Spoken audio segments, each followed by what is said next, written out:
see a very different event. One of the fun parts tonight is we're going to be going back and forth. We do about 13 different events in speech and debate. So you just saw original oratory. And our next speaker is Jordan Clayton, and she's going to be doing poetry.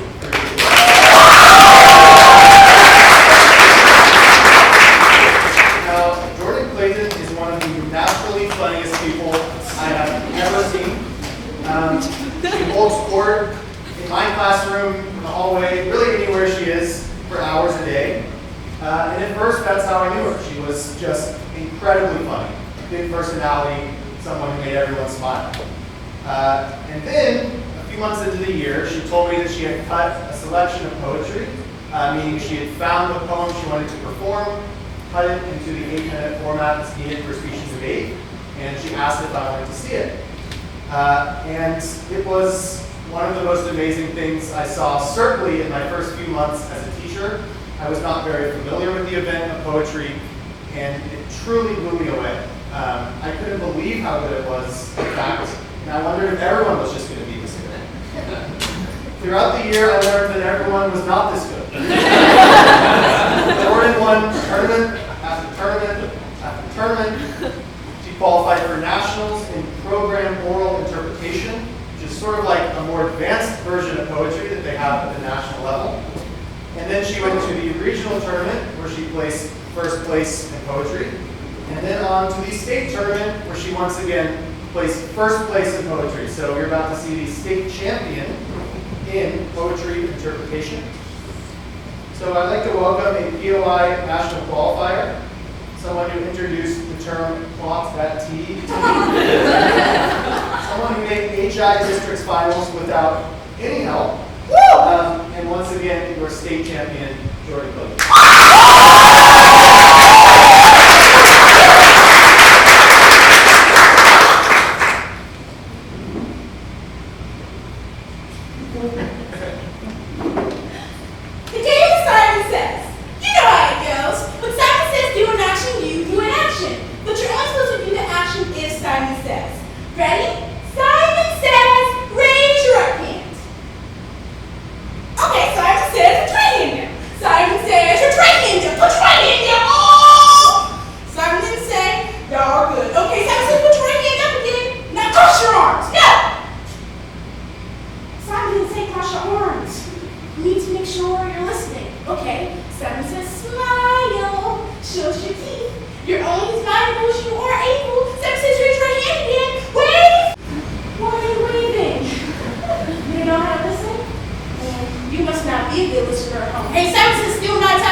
They were simply punished and labeled as problem children.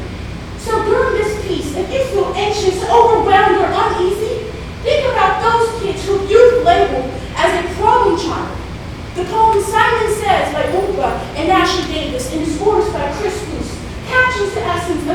struggles with raw honesty, making us laugh, think, and empathize all at once.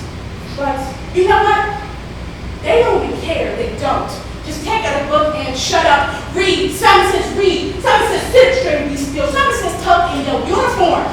You don't want to tuck in your uniform? Go sit in the corner. Hey, Simon says, if you can't handle this classroom, how will you handle your jail cell? I'm disabled because I'm not able to stable sitting at the label table. Ooh! That rhymes. Or am I funny too? Because everyone else is laughing, ha ha ha, hilarious laughing, because my mom was in the hospital and I forgot to take my medicine. Man, I have all types of medicine. Antidepressants, anti-anxiety medication, Adderall, add them all up, 60 milligrams, just 80 milligrams. Man, I'm hungry. I haven't eaten all day. You go to McDonald's, I'm a large friend of Big Mac, Big Mac. Simon says, in 20 minutes, eat your lunch and be silent. Eat faster, eat faster. Simon says, sit up straight and be still. Simon says, tuck in your uniform. You don't want to tuck in your uniform? Go sit in the corner. Simon says, if you can't handle this classroom, how will you handle your jail cell? Oh my gosh. She is cute. Man, my bad. Sometimes I shout. Sometimes I say the most obvious things. Sometimes I can't sit still. Sometimes I daydream. Sometimes I, all the time. They give me pills filled with day routine. I'm not eating, not sleeping, no talking, no distraction whatsoever, and every day I'm faced with the same decision.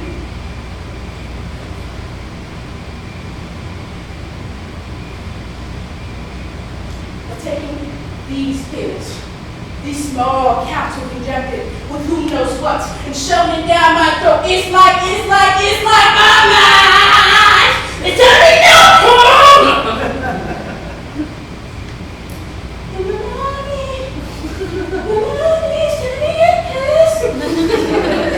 And so my doctors, brothers, sisters, family, friends, man, and I'm crazy because I rather let my mind trip along back to 99 when I became a statistic.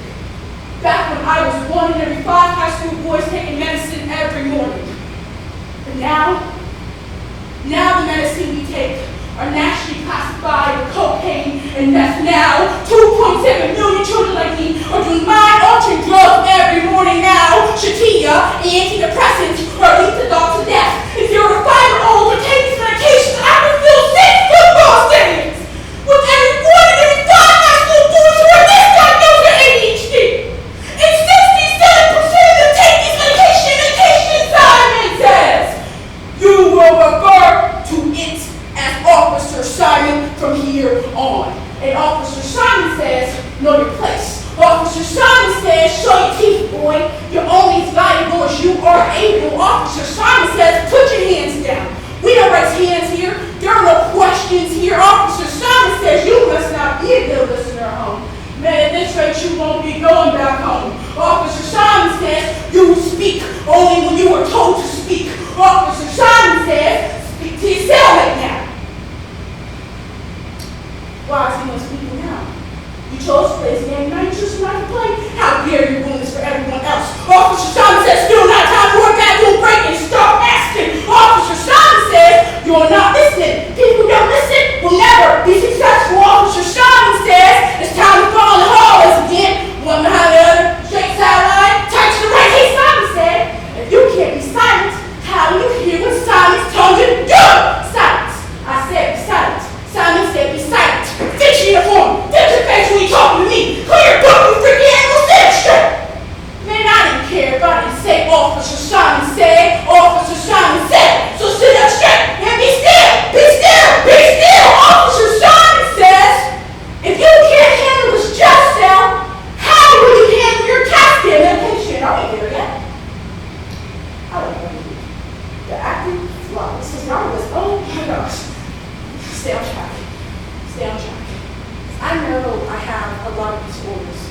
Yes, I do. But I'm still taking AP and IB classes again. And I'm on audible again. And I can control my ADHD. I write poetry, courtesy of disorders and courtesy of statistics and compliments to months in my bedroom, sitting alone, thinking of